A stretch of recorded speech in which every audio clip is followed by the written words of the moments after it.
The night Lady Warden Elara Voss ran a blade at a stranger's throat in a dark harbor alley, she did not know she was holding a knife to the king. He had caught her before she fell, one hand certain on her arm, one steady at her shoulder, and he had not flinched. Not at the knife, not at the blood running down her sleeve and dripping, patient and quiet, onto the stone below. He had simply crouched in front of her, pulled clean linen from his coat, and begun to wrap her wound, with the practiced hands of a man who had done this 100 times before. He said nothing about who he was.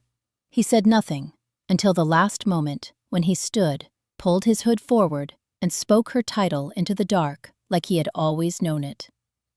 Why did he come to the harbor that night? And what did he already know about her? Watch till the end, because this story is nothing like what it first appears. The ships had no business being there.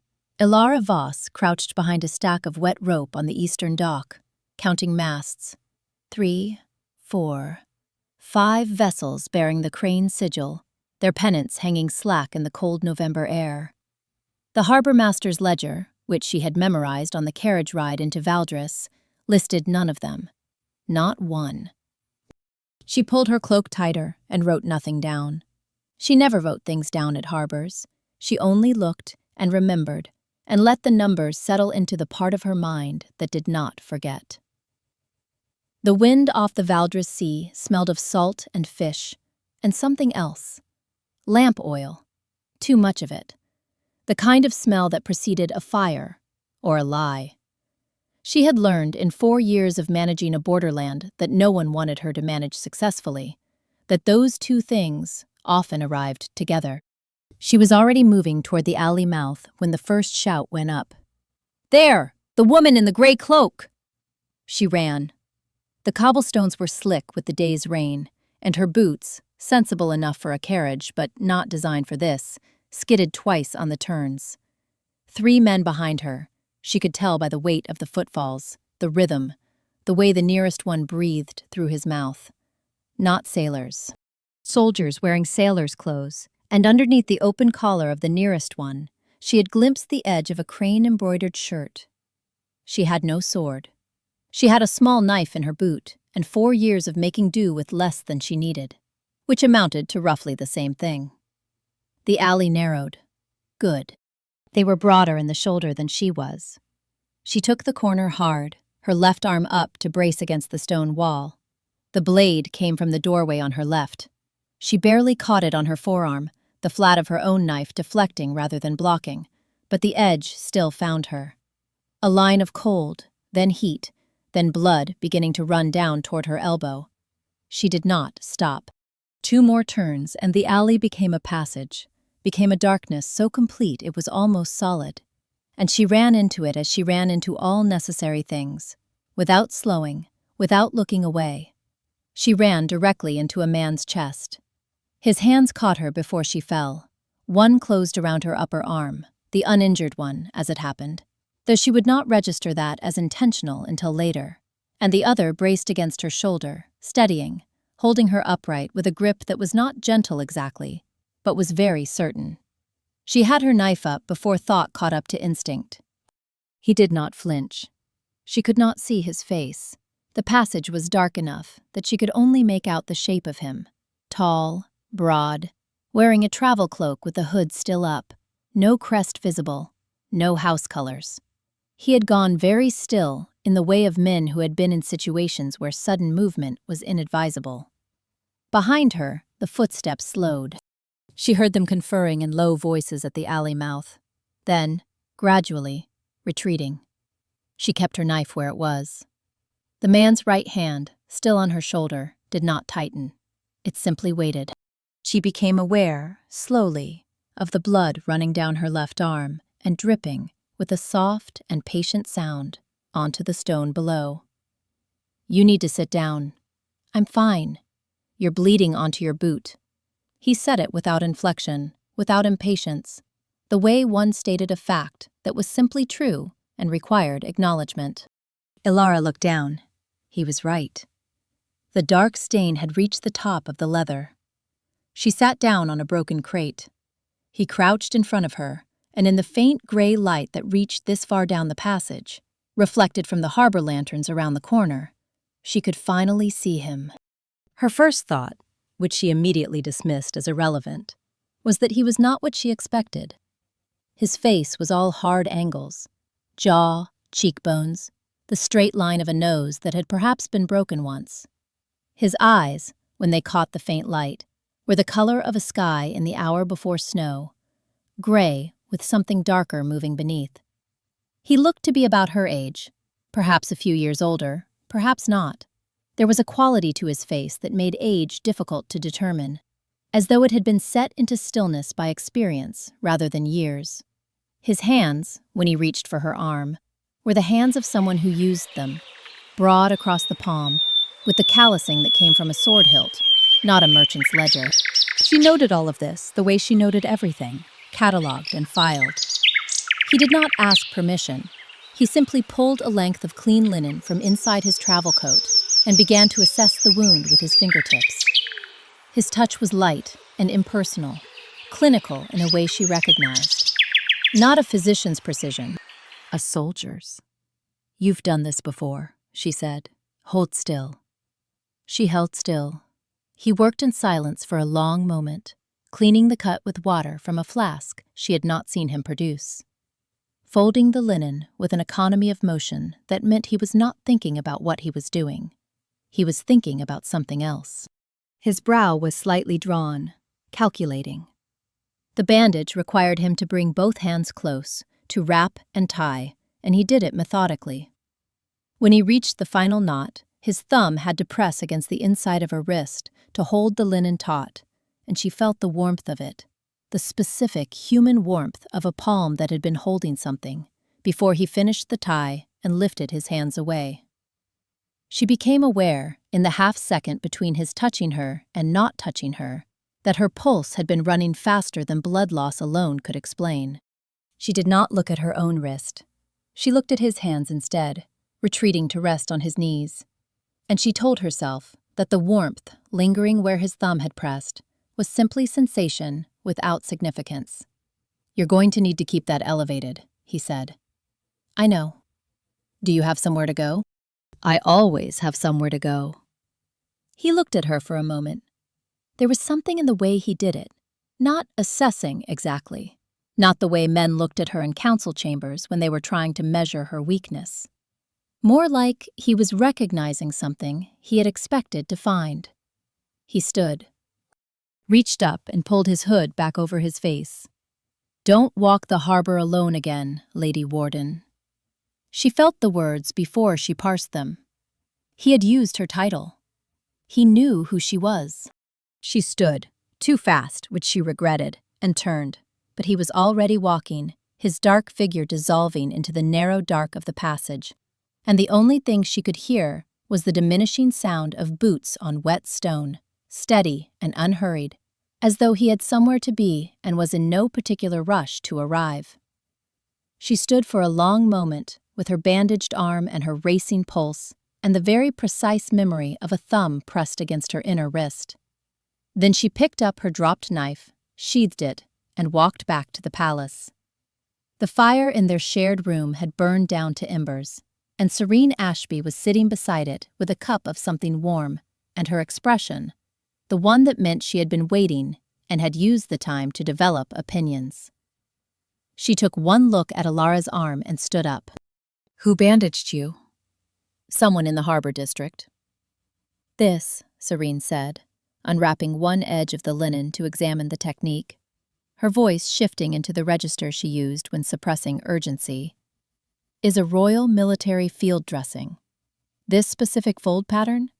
They teach it to the king's household guard. I saw it done approximately 400 times when I was at court." She said the last sentence carefully, the way she said all things she had decided Elara needed to know. Elara set down her cloak. "You were at court during the old king's reign, and the first month of the new one, before I came back to Voss." Serene was rewrapping the bandage now, her fingers competent and gentle. "I was there for the coronation. I saw Aldrich Valdres from perhaps 30 feet away. which is close enough to recognize a man from a description, given sufficient detail. She paused. Describe the man who bandaged you. Elara described him. Serene's hands went still on the bandage. Then she sat down on the floor, which was not her usual posture, and stared at the embers, and began to laugh. Quietly at first, then less quietly, with the helpless quality of someone who had just understood something that was very funny and also very catastrophic. Elara, don't. You let the King of Valdris bandage your arm in a harbor alley. I didn't let him do anything. His hands were on your wrist. He was tying a bandage. His hands, Serene repeated, with great precision, were on your wrist. Elara crossed to the window and looked out at the dark city below, at the lights along the harbor, at the ships with no business being there. That changes nothing, she said. We have 3 days before the Winter Council makes any of this permanent. Go to sleep. She did not sleep. She lay in the dark and thought about ships and tallies and the weight of a thumb pressed against the inside of her wrist. And she told herself that the second of these things was the least important, which was almost entirely true. The great hall of Valdris Palace smelled of beeswax and old stone, and the ambition of men who had traveled far to sit near power. Elara took her seat in the 3rd row of the liege holders' gallery and arranged her face into the expression she used for councils. Attentive, neutral, giving nothing. Her left arm, beneath her sleeve, throbbed gently with each heartbeat. Duke Mordecai Crane presented his petition in the 2nd hour, with the elegant timing of someone who had spent considerable time choosing the 2nd hour. He was a handsome man of 50, with silver-streaked hair and the polished courtesy of someone who had never needed to be anything else. He smiled at Elara across the chamber as he unrolled the parchment. She did not smile back. She listened to the words, Ancient Charter, Article of Wardship Succession, Betrothed Guardian, 60 days, and felt, beneath her controlled exterior, the cold clarity of understanding a trap only after you have already stepped into it. The law was real. A provision from the reign of Aldrich III, designed to prevent frontier lands from being claimed through the marriages of unwilling daughters, turned on its head, used now to demand she produce a betrothed guardian or cede her liegeholder status as unstable. She had 60 days, and the Winter Council's public session was in 2 days, which meant, in practice, she had 2 days. She wrote nothing in her notes. She only listened and counted. The great doors at the far end of the hall swung inward at midday, and the assembled liegeholders rose as one, and Elara rose with them. He was wearing royal blue, a deep, serious color that did nothing to soften the angles of his face. The crown was simpler than she would have imagined, a narrow band of silver, unadorned, which somehow made it more authoritative than an elaborate one would have been. He moved through the hall with the unhurried certainty of someone who had never needed to rush toward anything, because everything eventually came to him. He swept the liegeholder gallery with a single long look. When his gaze reached her, and she felt it land the way you felt a hand on your shoulder in a dark room before you had seen who it was, it paused. Half a second, less.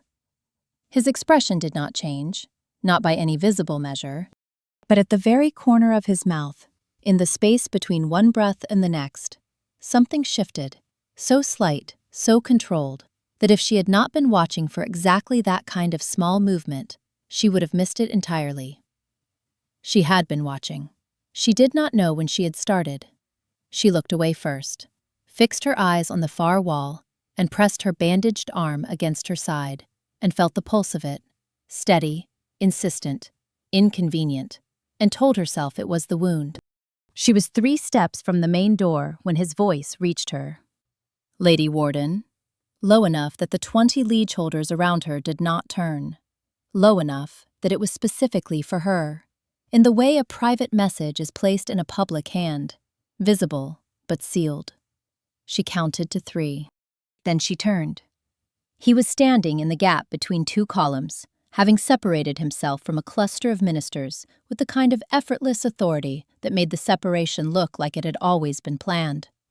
He looked exactly as he had looked on the throne, composed, still, giving nothing away. And he was watching her with the same gray calm he had shown in the harbor alley, which was to say, with the focused attention of someone who knew precisely where he was. "Your Grace," she said. "The wound has much improved, thank you." A pause.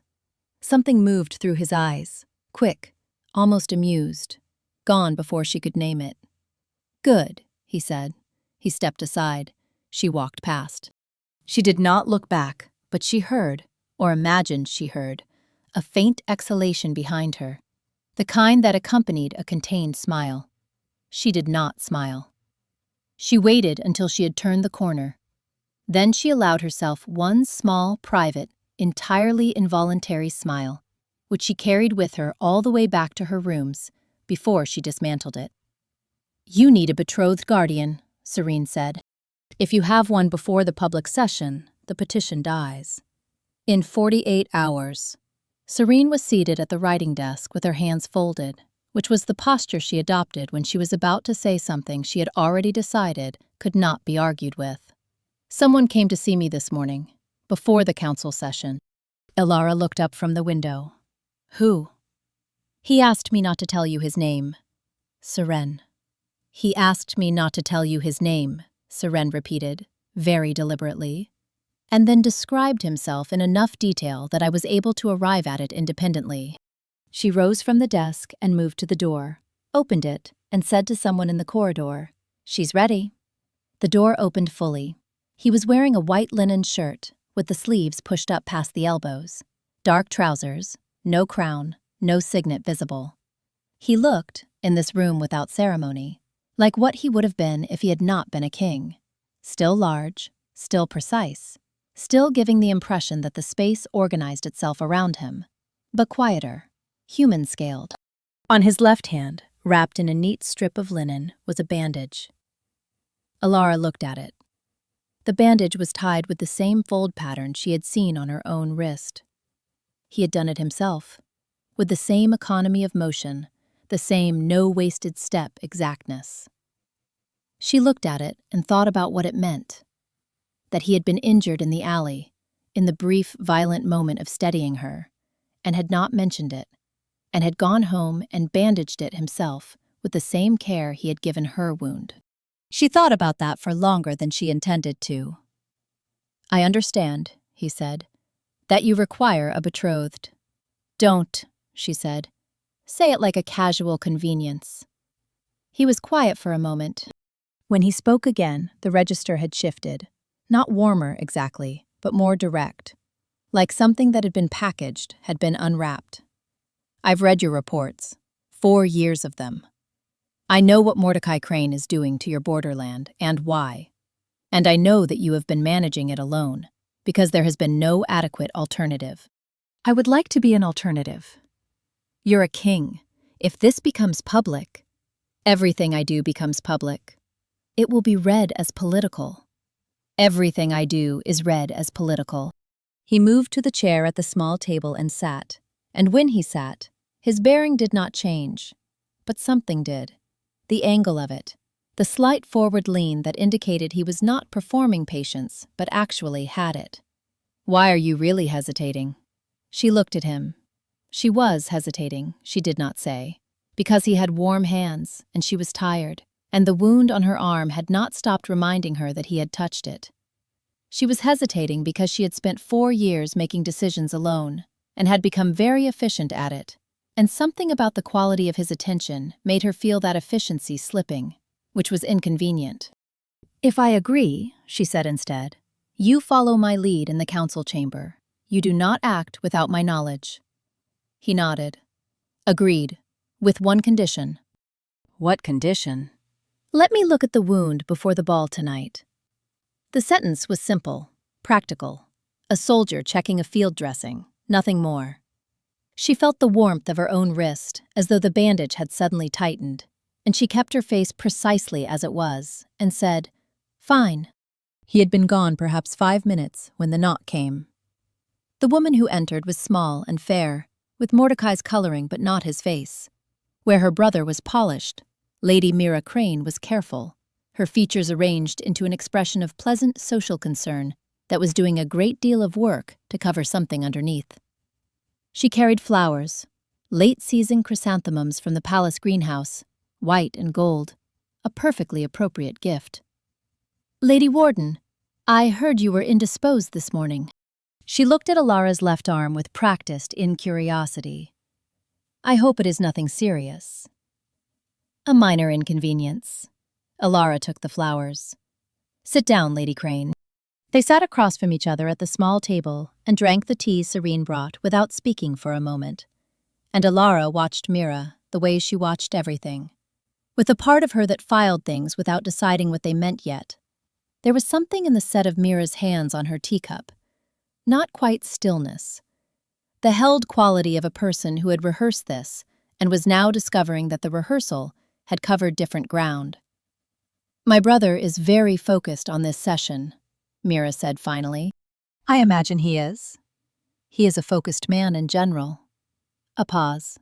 "Some of us," Mira said very quietly, setting down her cup with great precision, "find that quality exhausting over time." Elara looked at her. "My brother will not stop," Mira said. "I want you to know that plainly, because I think you are someone who prefers plain information." She stood, smoothed her dress, and moved toward the door. At the threshold, she stopped. "Not everyone in the Crane family is my brother." She left. Elara sat for a long moment with the chrysanthemums and the emptied teacups and the silence that followed a sentence designed to be unpacked later. Then she looked at Serene, who was watching from the doorway to the inner room. "Well?" Serene said. "Yes," Elara agreed. He came at the 6th hour, as he had said he would. Elara was seated by the window in the intermediate room, not her bedchamber, not the public sitting room, the functional space between them, with the linen already partially unwound from her arm. Serene had, with the efficiency of someone managing multiple situations simultaneously, answered the door and then immediately discovered an urgent appointment elsewhere. The door closed. The room became quieter than it had been. He crossed to the chair across from her without being invited, pulled it closer than the previous arrangement had dictated, and sat. He set a small leather case on the table between them, the kind a field surgeon carried, well worn, the clasp polished from long use. He had brought his own supplies. She had not thought to wonder if he would. He began to unwrap the old bandage with the same focused economy she was beginning to recognize as characteristic of him. All attention directed at the task, no performance of concern, no asking how she felt. "Infection?" she asked. "None." He held her arm at the wrist, turned it slightly, examined the cut before touching it. "Clean." "You kept it still." "I know how wounds work. Most people don't." He opened the leather case and produced a small clay pot. The smell that reached her was complex, herbal, something with yarrow and something else she didn't have a name for. He applied it with 2 fingers, the touch brief and careful. "Where did you learn?" "My father had a physician who didn't make allowances for age." "Good physician." She was. He was wrapping the new bandage now, and she was watching his hands in the way she had told herself she was not going to watch them again. The vein that ran along the back of his left hand, beneath his own thin bandage. The way he held the linen taut without it being uncomfortable, with exactly the correct amount of tension, which she suspected he applied to most things. She looked at his face instead. He wasn't looking at her, he was looking at the knot he was tying. His jaw was set with the focused attention of someone doing something that required care, and there was a faint line between his brows that appeared specifically during this quality of concentration, and not, she had observed, at other times. "You'll need gloves tonight," he said, "to cover the bandage." "I know." "What color is your dress?" She blinked. It was not the question she had expected next. "Red." He finished the knot, looked up. The distance between them was different at close range. The same gray-dark eyes that had been unreadable from a council hall, were considerably more present from 2 feet away. She had the peculiar sense of being read, not scanned, as though what he was looking at was not her face, but something behind it. "Red will suit," he said. His voice was the same low, unremarkable register it always was. The sentence was a neutral observation. There was absolutely no reason for the warmth it produced in the region of her chest, and she noted this fact and set it aside with the efficiency she applied to information she did not currently know what to do with. He stood. She could see, at the edge of his jaw, below his right ear, the faintest color, the ghost of something. She did not stare at it. She looked at the window instead, at the darkening sky above the city, and breathed normally, which required slightly more effort than usual. He was waiting at the entrance to the ballroom. He had changed into formal attire, deep blue coat, silver buttons, the king's signet on his right hand. The crown was back, that simple, serious band of silver that should have made him look ceremonial, but instead made him look like someone who was permitted to be exactly where he was. He offered his arm. She put her gloved hand in the crook of his elbow, felt, through 2 layers of fabric, the solidity of a forearm that belonged to someone who used it, and they walked in. The room turned, not all at once, not dramatically, but in the way a tide turns, gradually, and then with complete commitment. Conversations paused, heads rotated. A hush that was not quite silence fell over the assembled nobility of Valdres. She kept her eyes forward and her bearing straight, and felt at her side a hand that did not grip her any more firmly than was warranted. He made no territorial claim. He simply walked with her the way he had crouched in the alley, as though this was the only logical arrangement given the facts of the situation. At the far end of the room, she saw Mordecai's face. He was watching. He was calculating. His smile did not change, but the quality of his eyes did, going flat and still, in the manner of a man who has just discovered that a piece he moved is no longer where he placed it. She did not look at him. She found a point on the far wall and walked toward it, and beside her, Aldrich did not speak and did not look at her, and this was somehow more companionable than speaking or looking would have been.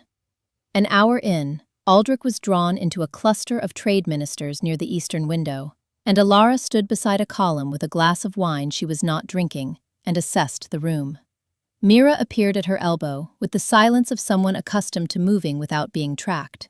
"He doesn't usually do that," she said, without preamble, her eyes on the ministers' group across the room.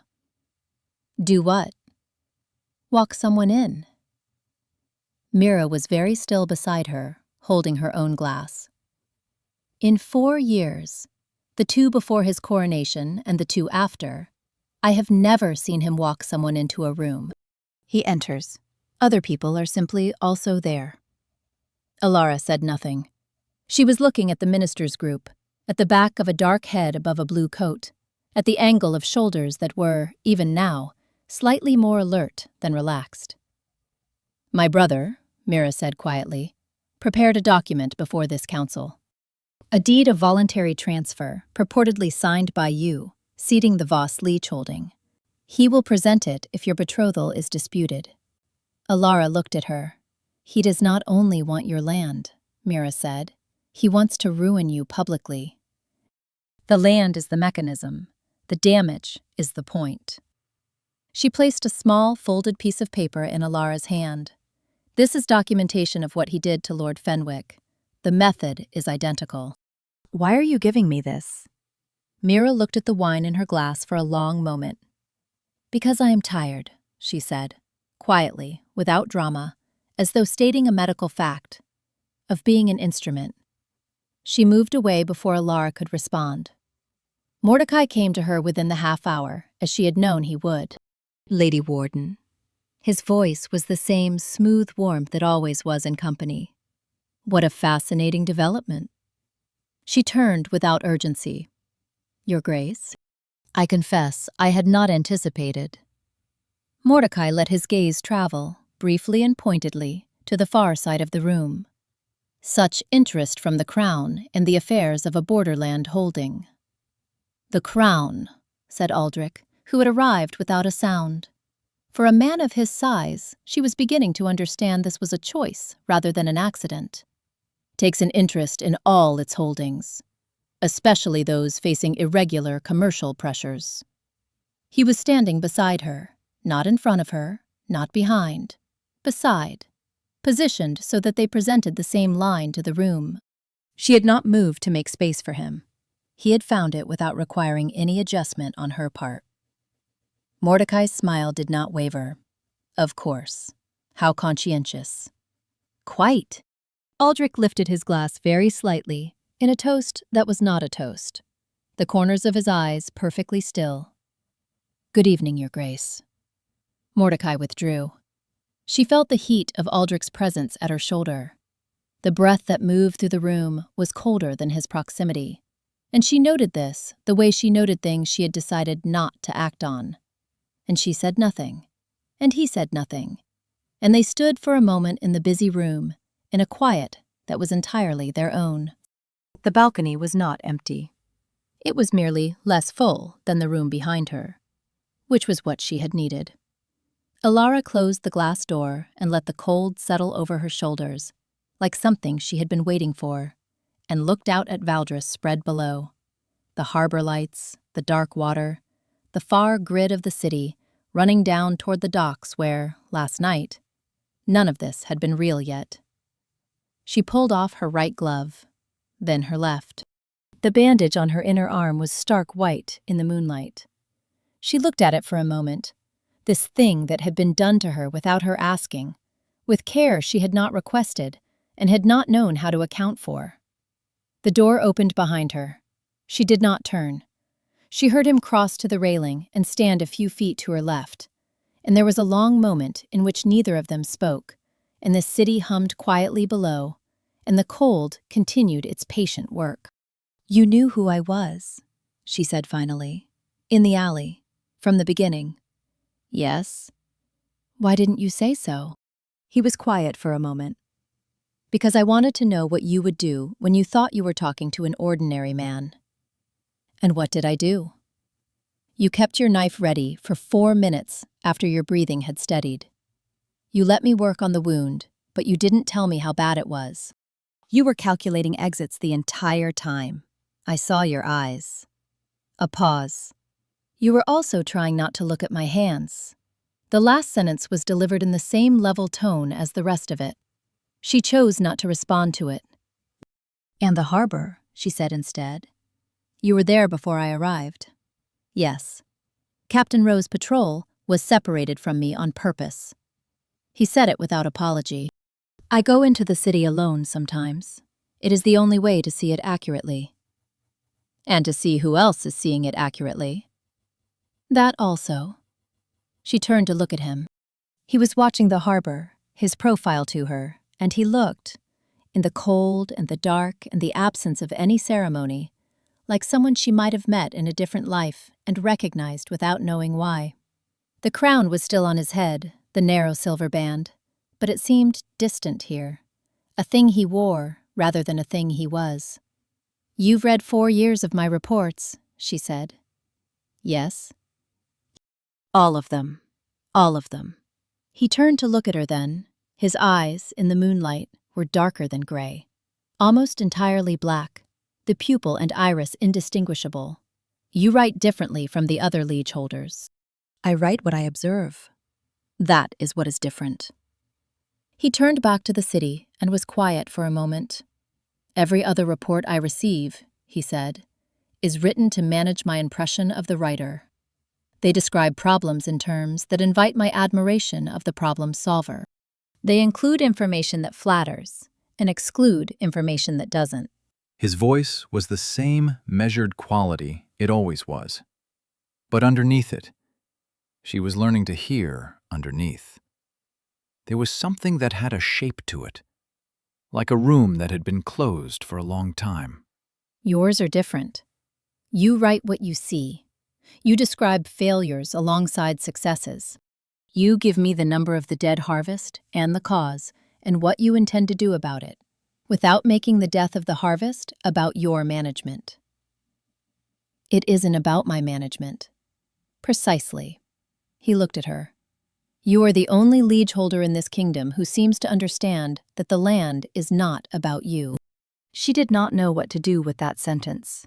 It sat between them in the cold air, too solid for a compliment, too specific for flattery. I don't need the king's approval, she said. I know.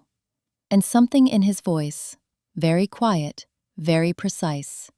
That is why I am here. The wind changed. She felt it in her shoulders before she admitted it in her face. And she was in the act of crossing her arms when he moved. Not quickly, not dramatically. And his coat was off his shoulders and around hers before she had completed the gesture.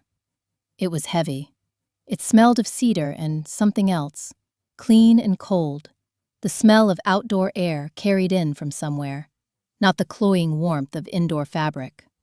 She did not lift her arms to push it off. She catalogued it. The first time she had not immediately returned or refused a thing he had offered. Why are you doing this? She asked, genuinely. You could send any minister. You could write a decree. You could have handled Mordecai from a distance, with less exposure and more efficiency. He was quiet for a long moment, long enough that she thought he might not answer. Because I am tired, he said at last, of meeting people only after they know what I am. She turned to look at him. He was watching the harbor, not her, his expression carrying the weight of something stated as a fact rather than a confidence. Before a man enters a room, there are protocols, position, approach. Everyone in the room is already arranged around an idea of me before I arrive. I cannot meet them. I can only confirm or disappoint their arrangement. That night in the harbor, she said slowly, you were the first person in 2 years who looked at me like a problem to be assessed. A ghost of something at the corner of his mouth. You kept your knife ready. I didn't know who you were. I know. He looked at her then, and the darkness of his eyes held something she did not have a name for. Something that was there, and was controlled, and was not being given, but was visible anyway. The way you can tell a fire is in a room by the light beneath the door. I did not want that evening to end. The sentence dropped into the silence between them. She felt it land. She looked at the harbor. She did not speak. The cold held them both in place, and his coat was warm around her shoulders. And she was thinking about things she had decided not to think about, and the city breathed below them in its ordinary, unconcerned way. Your Majesty, Captain Rowe at the balcony door. His voice had the quality of a man who was doing his duty and had the decency to sound apologetic about it. There's a delegation from the Eastern ministers asking after you, sir. Seems like they'll be asking a while longer if you're not there. Aldrich did not move immediately. There was a pause of perhaps 2 full seconds, in which he remained where he was, looking at her, and she looked back, and neither of them said anything, and the space between them had a texture. A moment, he said, to Rowe, not to her. Then, I need to go, she said. He reached out and adjusted the coat on her shoulders, a small, unnecessary correction, since it had not slipped, and removed his hands. You're still wearing my coat. I was cold. You said you weren't cold. I was mistaken.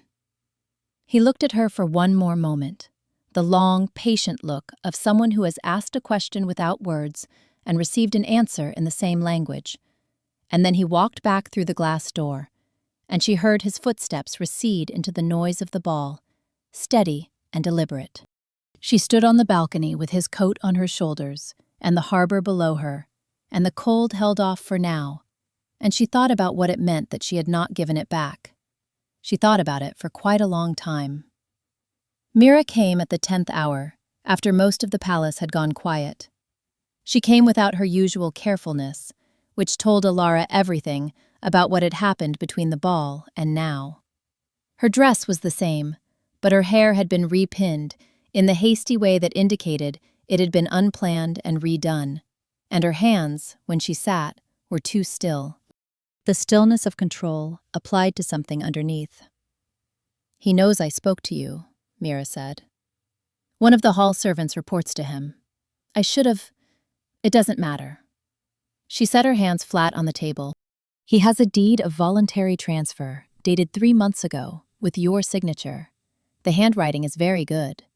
He had it done by Brynwick, the man who falsified the Finwick accounts. I know about the deed.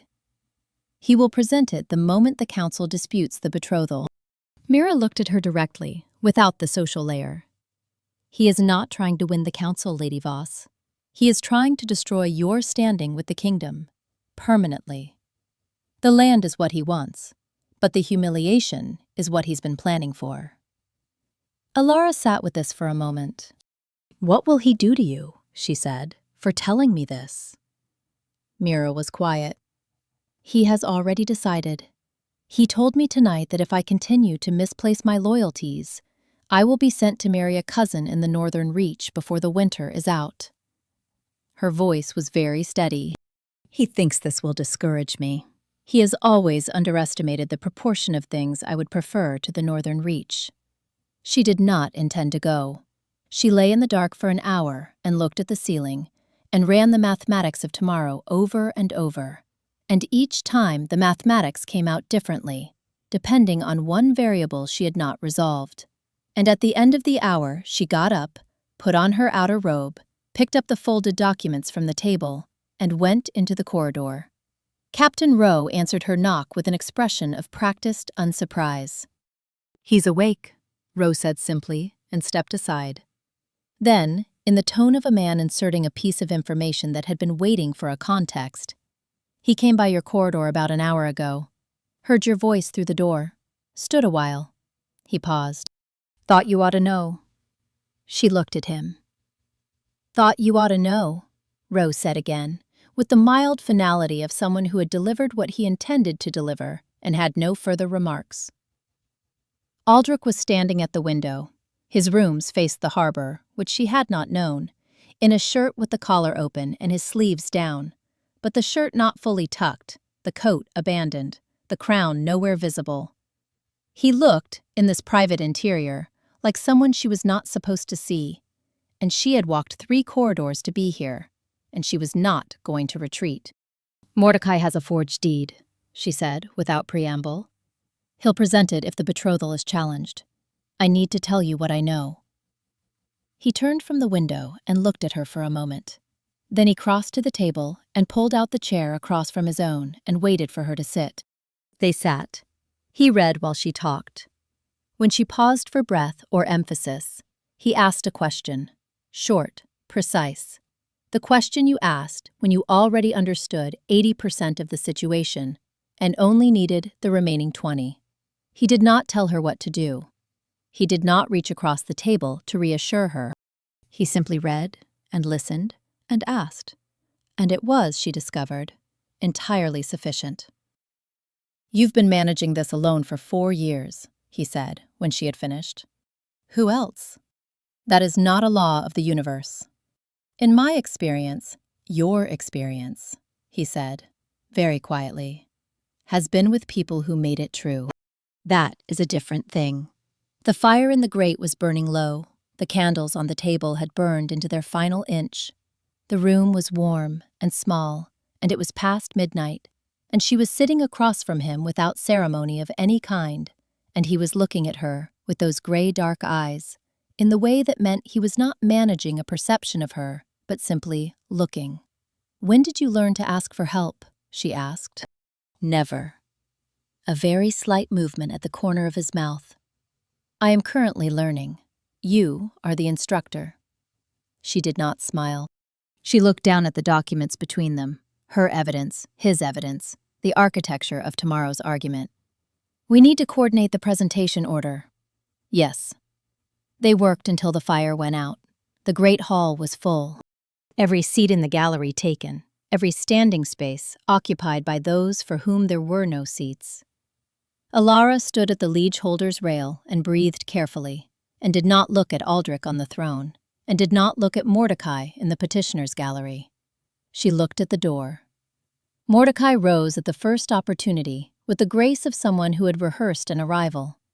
He presented the forged deed with the reverence of a man laying down a royal flush.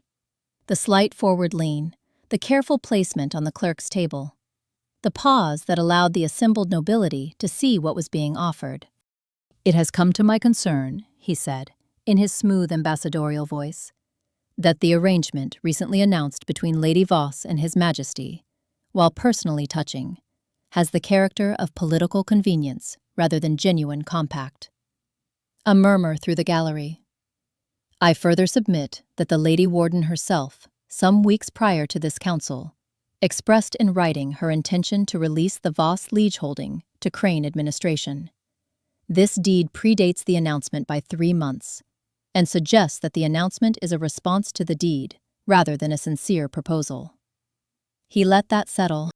Then, one notes also that a woman without husband or protection, meeting in a dark harbor passage with an unknown man, 2 nights before announcing a betrothal, invites certain conclusions. I leave the council to draw them at its own discretion. She stood before Mordecai had finished his sentence. She did not wait for the council clerk to recognize her. She stood, and the room felt it, the way a room feels weight shift, and there was a quiet that was not silence, but was close to it. "The deed is forged," she said. "Clean, no preamble." The forger was thorough. He produced a credible signature with my right hand's pinhold, which would have been convincing to anyone who did not know that when I was 14 years old, a riding accident broke 3 fingers on my right hand. I relearned to write with my left. For 11 years, my authentic signature has been a left-handed one. She held up the document she had brought. "This is my genuine signature, notarized in 6 separate documents over the past 4 years, all archived with the royal clerks. The deed presented today uses my right hand. It is not mine." The murmur in the gallery was different now. "As for the harbor," she said, and her voice did not change, did not heat or harden, stayed exactly where it was. "I was there because Mordecai Crane's ships were docked illegally, and I was counting them. I was attacked by soldiers in Crane livery. A man in the harbor helped me. That man was the king." A beat. "I am tired," she said then, with a quietness that was not tiredness at all, but something far more precise, "of being required to explain myself to people who have already decided what the explanation is." She sat down. The gallery was very still. He did not stand with ceremony. He simply rose. Captain Rowe entered through the side door at the same moment, carrying a document case, and crossed to the clerk's table with the direct efficiency of a military man on assignment.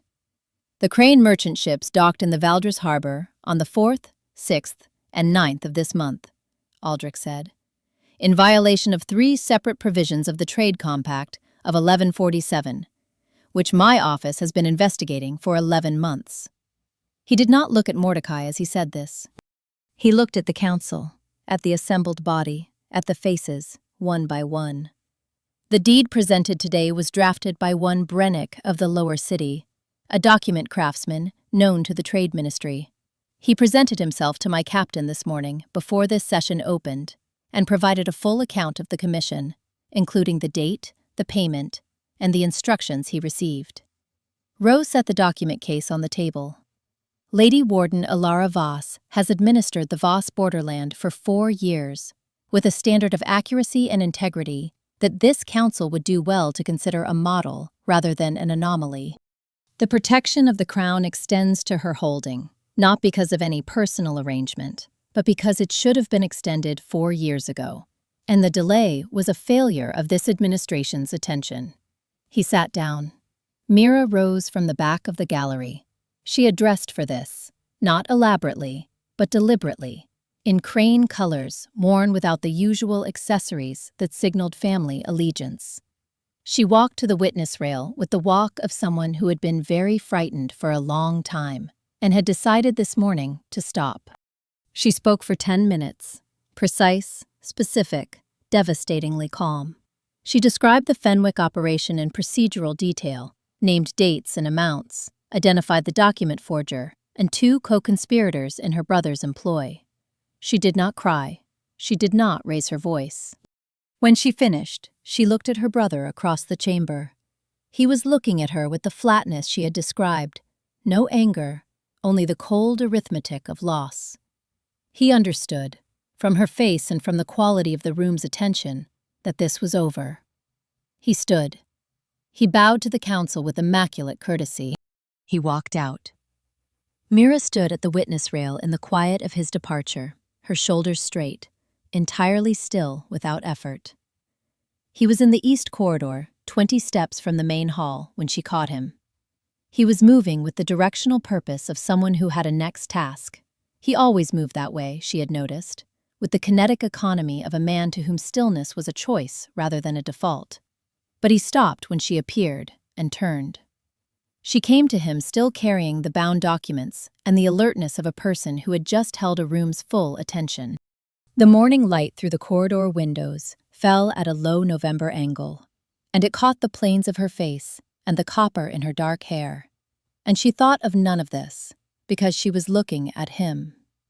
"You didn't need to do that," she said. "No. The evidence would have been sufficient without the last part." He looked at her. "The last part was true. That doesn't mean you had to say it." "I know." A pause. "I wanted to." She looked at him for a moment. She had 4 years of practice managing the way she looked at people, the angle and duration and what it revealed, and she did not use any of it now. She just looked at him, in this stone corridor, with the sound of the reconvening council somewhere behind them, and felt the quality of standing at the edge of something that had not yet been named. "You handled it better than I have ever seen anyone handle a public accusation," he said. "And I have been watching public accusations for 15 years. I had good intelligence." "You had good intelligence and good nerves and the correct instinct about which moment to stand." He looked at her. "Do not attribute what you did to circumstance." "If you come to Voss," she said, "you come as a guest, not as the king." He was very still. "No escort, no signet displayed. You walk the roads the way my farmers walk them. You eat in my kitchen. If anyone recognizes you, they will, but you cannot announce yourself." "Agreed. I'm not finished." He waited. "You don't make decisions about the estate. You observe. You listen. If I ask for your opinion, you give it. If I don't, you don't offer it." "Agreed. And if you come, you actually come. You don't send a row in your name or a letter of intention. You come yourself, on a horse, without ceremony." "Agreed," he said, for the 3rd time. She looked at him. "Why?" she said. "Why what?" "Why does it matter to you what I'm doing in a borderland holding? You have a kingdom." He was quiet for a long moment.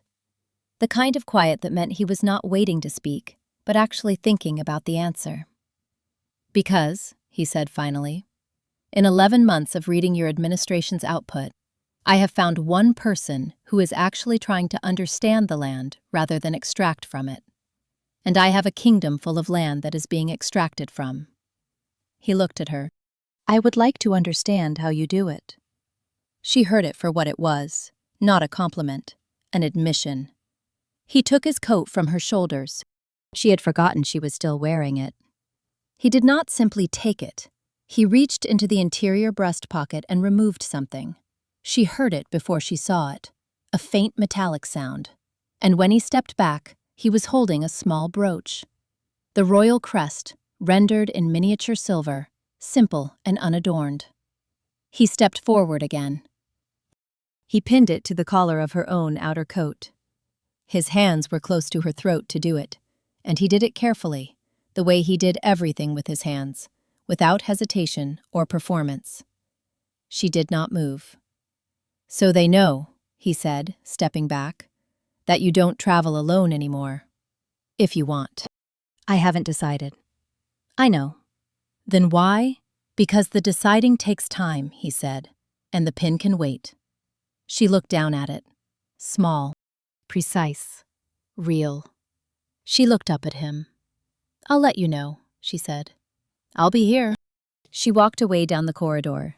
She did not remove the pin. She was 3 turns away when she stopped. She stood in the middle of the empty stone passage and looked down at her own coat, at the silver crest on the collar, small enough that most people would not see it, specific enough that those who knew it would know exactly what it meant. She was not a person who accepted things easily. She had spent a long time becoming someone who did not need to, and the becoming had been useful, and had served her, and had made her very effective, and had also been, she admitted now, in this empty corridor, very quiet. She did not take the pin off. She folded her documents under her arm and walked back to her rooms, and the pin was cold against her collar from the chill of the corridor. And she thought about the way he had placed it there, without asking, without presuming her answer, as though he were leaving a note and was perfectly willing to wait for the reply. She thought she might reply. Eventually, when she had decided what the answer was. She had a feeling the process of deciding would take some time, and that he was, as he had said, entirely prepared to wait. The road from the eastern gate to the main house ran along the edge of the orchard, and it was empty when she looked. And then it was not. A single horse, a single rider. No livery, no escort. The cloak he was wearing the same plain dark travel wool she had first seen in a harbor alley.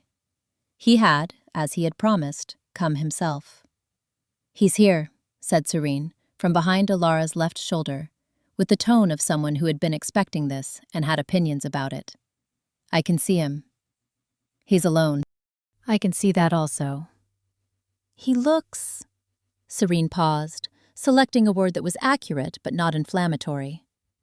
"Well." Elara watched him come down the road. He rode the way he did everything, with an economy that was not ease, not effort, but the practiced middle ground between them. When he reached the gate, he stopped and looked up at the house, and then he saw her in the window, and the looking stopped being a survey and became something else. He raised the saddlebag. She opened the window. "Apples," he said, "from the southern orchard. The grower told me they were the best in the province." "Who told you about the southern orchard?" "Your report, page 7, section 3. She looked at him for a moment, standing there in her gate in a plain cloak with a bag of apples and no announcement, and felt something loosen in her chest that she had not known was tight. "Come in," she said. She took him through it herself. The bridge first, new stone, finished in October, replacing the rotted wooden one that had flooded every spring for a decade. He walked across it and stopped in the middle and looked at the construction method, and she explained the decision to use the older style of arch, which required more material but was designed for the seasonal pressure of spring melt, and he listened to all of it without speaking. Then the granary, then the mill. Then the schoolroom, not yet full because the harvest had taken most of the older children for the last 3 weeks, but whose walls held slates still covered in the morning's work. He looked at the slates for a long time.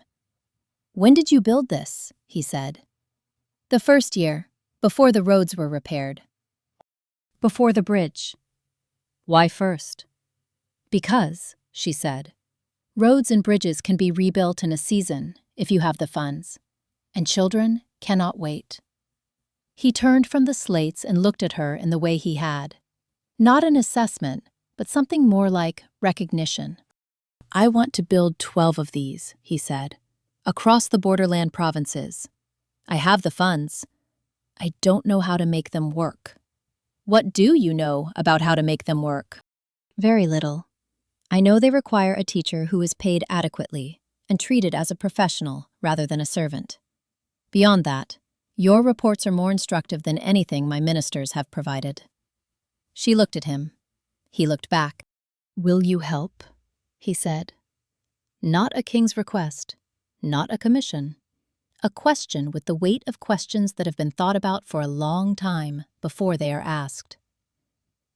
"Yes," she said. Simple, like a fact. The river at the western edge of the estate ran fast in the summer and slow in November, the water darkened by the season, carrying the last of the fallen leaves toward the valley. The willows on its bank had gone to bare branches, and the light at the 4th hour had turned the color of old honey, horizontal and warm and final. They sat on the bank because she had sat on this bank for 20 years, and it was, on a November afternoon, still the best place on the estate. He sat beside her, not at the distance of professional acquaintance, not at the distance of public ceremony, but at the distance of someone who has thought about the distance and selected this one deliberately. She did not move away. His hand rested on the grass between them, not on her hand, near it. The same almost contact, the same held inch that had been operating between them for weeks, advancing and retreating, never quite resolving, the way a tide works before it finds its line. "Your wrist," he said. "It healed a long time ago." "I know." She looked at him. "Then why ask?" He was quiet for a moment. The river moved past them. A bird landed in the willow above and was gone. "Because I wanted to ask something," he said, "and that was the safest one."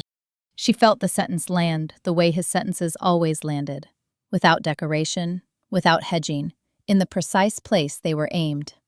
She looked at his hand on the grass between them, at the distance between his fingers and hers, which was not, she thought, an accident, which had never, she now understood, been an accident.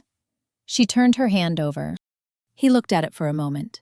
Then he placed his hand in hers, the broad, warm weight of it, the specific, familiar warmth she had first felt in a harbor alley in the cold of November through a strip of field linen.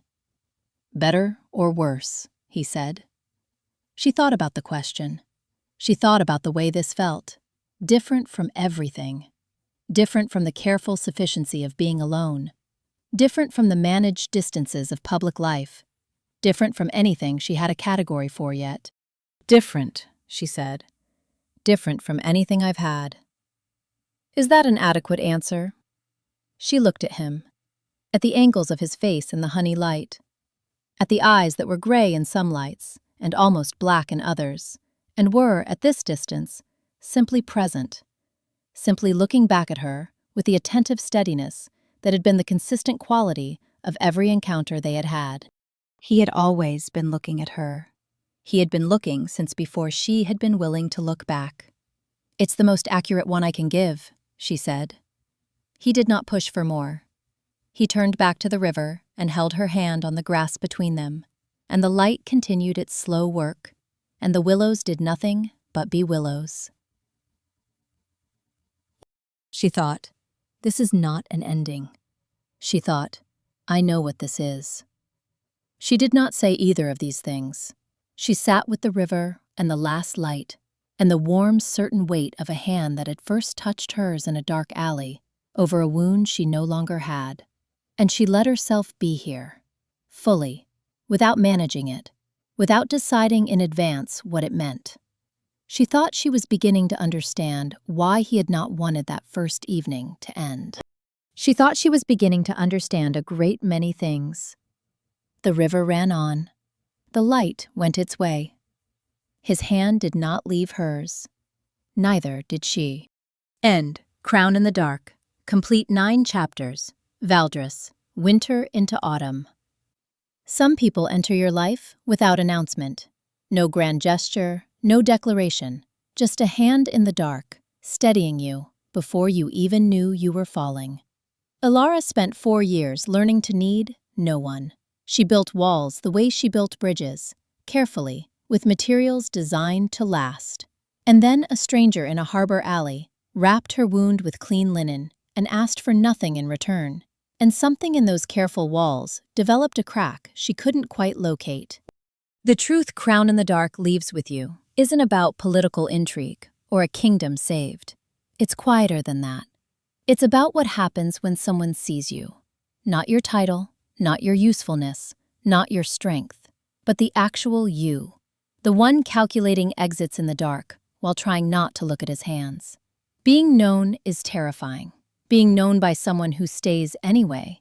That's the thing we spend whole lifetimes either running from or quietly hoping for. Some fires don't announce themselves. They simply burn, slow and certain, until you realize you've been warm for a while now. If this story landed somewhere in your chest, drop a comment below. Tell me which scene got you. Was it the alley? The balcony? The apples on page 7, section 3? I read every single one, and honestly, your comments are why the next story gets made. Like if you stayed till the end, subscribe if you want more, and I'll see you in the next one.